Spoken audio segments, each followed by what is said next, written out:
Hey, Shalom, Shalom. Barakatah Yahweh, Barakatah Yahushai, by Shimrakah Kodash. A double honors to the apostles, elders at Great Millstone. Salutation to your Akim that's out there doing the work in truth and in sincerity. All right, so this is going to be a short one, concerning the 2/3, man. The name of the lesson is just,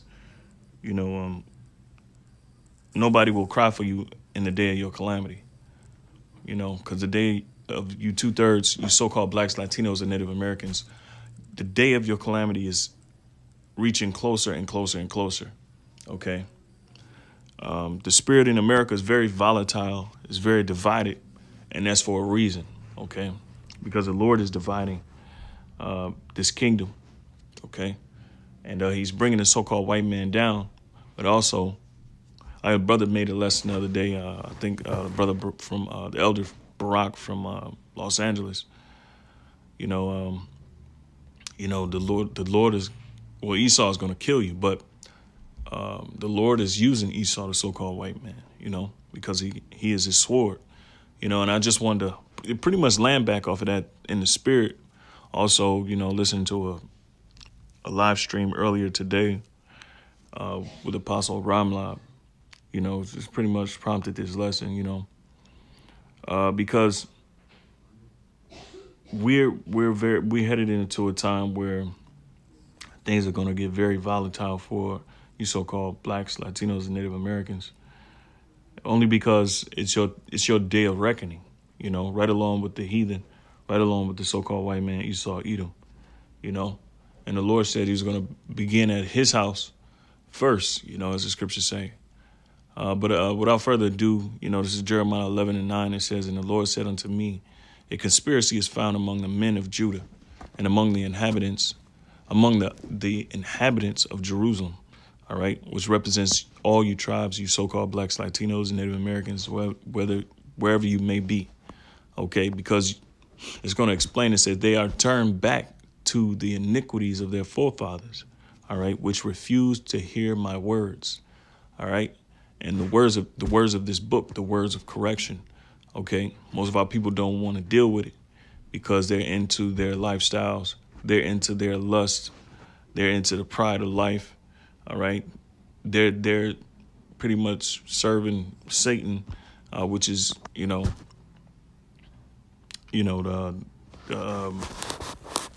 Esau, which comes in a vibration of Satan. So they're serving the white man, which is the devil, and they're into his ways, whether they be in politics, whether they just be regular old niggas. And the Most High is getting tired, and we see it through the spirit. We see it through the spirit. We see their judgment coming and approaching day by day, and it's inching ever so closely. Okay. But the Lord is giving you warning through us. Okay. The Lord is giving you warning, and He's not playing concerning your tribes. Okay. And so we're going to see horrific things. All right. That's going to take place in this world. All right. It says, and they went after other gods to serve them. Okay. And you got Pride Month, June being Pride Month, and which is all demonic and satanic as hell, with all these perverse lust, the lustful spirit out here. And, pretty much our people are torn away from the Most High. All right. The last thing they're trying to do is get right with the Most High. So the last thing the Most High is going to do is shed mercy for them. Okay. It says, the house of Israel and the house of Judah have broken my covenant, which I made with their fathers. We know. And that's why we was in the situation that we're in now, slavery. Okay. When we're still slaves. Okay. It says, therefore, thus said the Lord, behold, I will bring evil upon them, which they shall not be able to escape. And though they shall cry unto me, I will not hearken unto them. Okay. And that's what's coming. All right. And that's going to be a great and dreadful thing. Okay. Because while they had time, to get right, which is now, the door is open.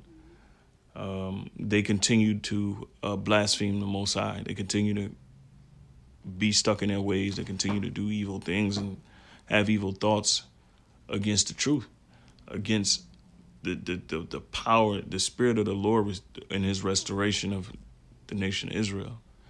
It says, then shall the cities of Judah and inhabitants of Jerusalem go and cry unto the gods unto whom they offer the incense. All right. But they shall not save them at all in the time of their trouble. Okay. And that time of trouble is coming. All right. Whether people want to believe it or not. Okay.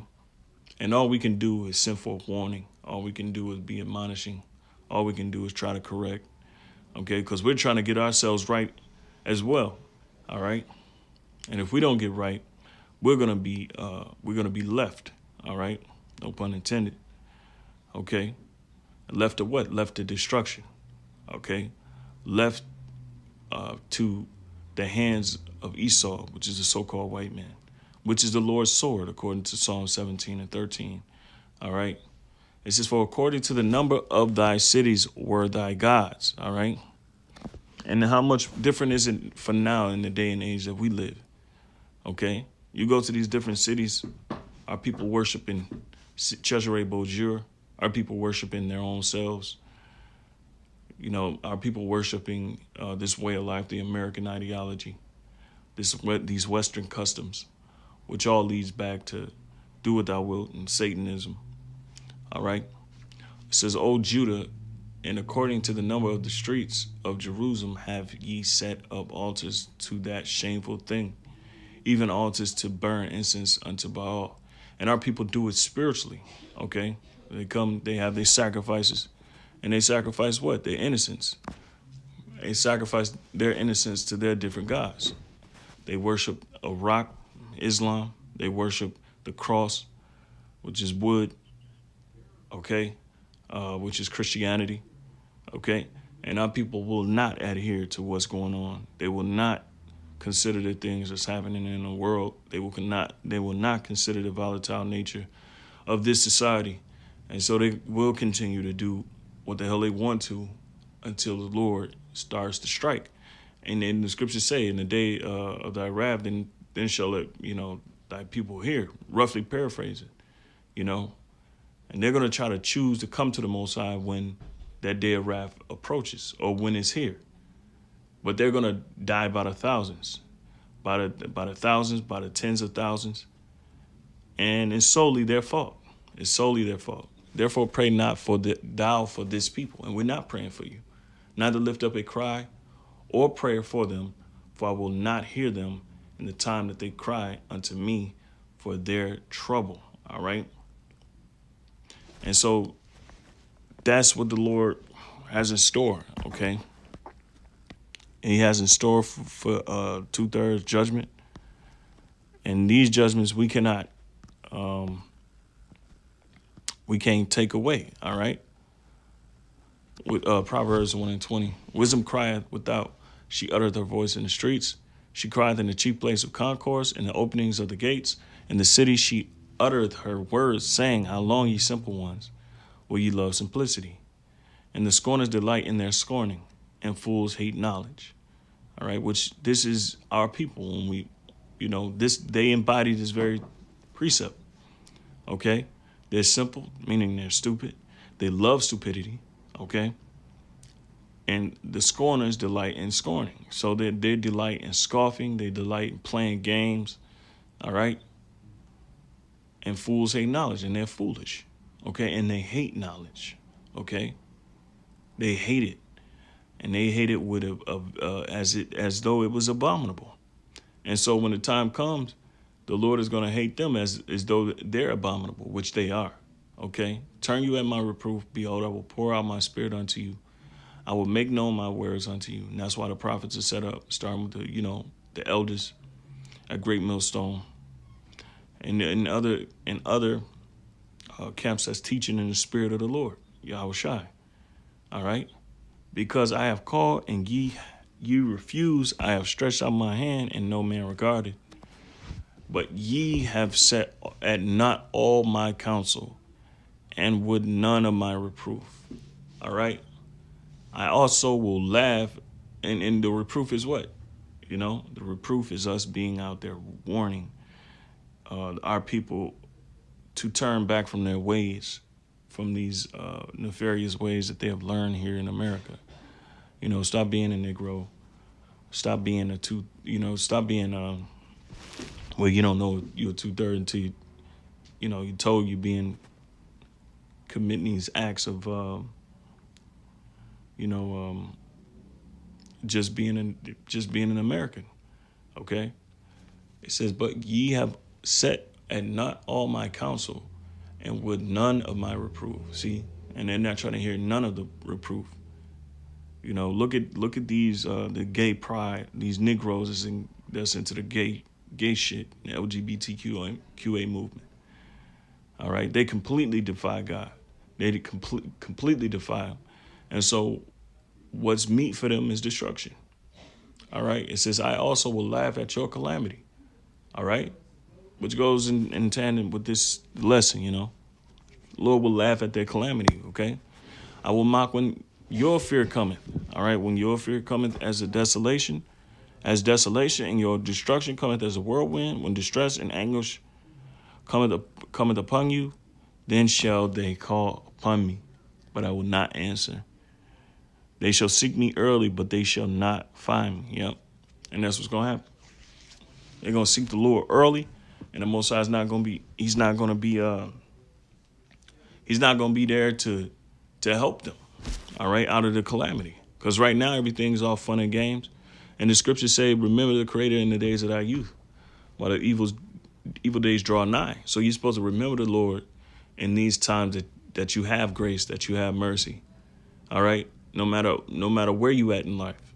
Okay, we know 2/3 they in the bracket of extreme niggerdom or extreme wrath, because they got extreme wrath coming. All right, and then you got Israelites that's on the borderline, that's on the fence. You better get your shit right too. And that goes for me or any other Israelite, man. All right, and we want to continue to pray that the Lord have mercy on us. All right. It says, when your fear cometh as desolation, and your destruction cometh as a whirlwind, when distress and anguish cometh upon you, then shall they call upon me, but I will not answer. They shall seek me early, but they shall not find me, for they hated knowledge and did not choose the fear of the Lord. Which the fear of the Lord is one of the first principles it's one of the first steps to learning and understanding wisdom. Having wisdom. Because having fear of the Lord is wisdom. All right. It's the first keys of learning. All right. It says, for they hated knowledge and did not choose the fear of the Lord. They would none of my counsel and despise all my reproof. Therefore shall they eat of the fruit of their own way. And see, it's your own fault, because everything that you're doing, everything that you're sowing, whether it be wickedness, you're going to reap it. OK, and be filled with their own devices. And that's why the LGBT community is flooded with AIDS and all type of diseases, because you chose that which was unseemly, all right, in this life of yours, okay? It says, for the turning away of the simple shall slay them, all right? And the prosperity of the fools shall destroy them. But whoso hearkeneth unto me shall dwell safely and shall be quiet from fear of evil, all right? So choose your fear of evil or the fear of the Lord, okay? I'm going to end off with this. All right, this is Jeremiah 30:7, okay, because that day of temptation is coming, okay? It says, at last, for that day is great, so that none is like it. It is even the time of Jacob's trouble, but he shall be saved out of it, okay? For it shall come to pass in that day, said the Lord of the hosts, that I will break the yoke off thy neck, and will burst thy bonds, and strangers shall no more serve themselves of him. Okay, and there's going to come a time where the Lord is going to fight for the elect. But the rest of Israel, he's going to destroy. And with that, I'm going to say shalom.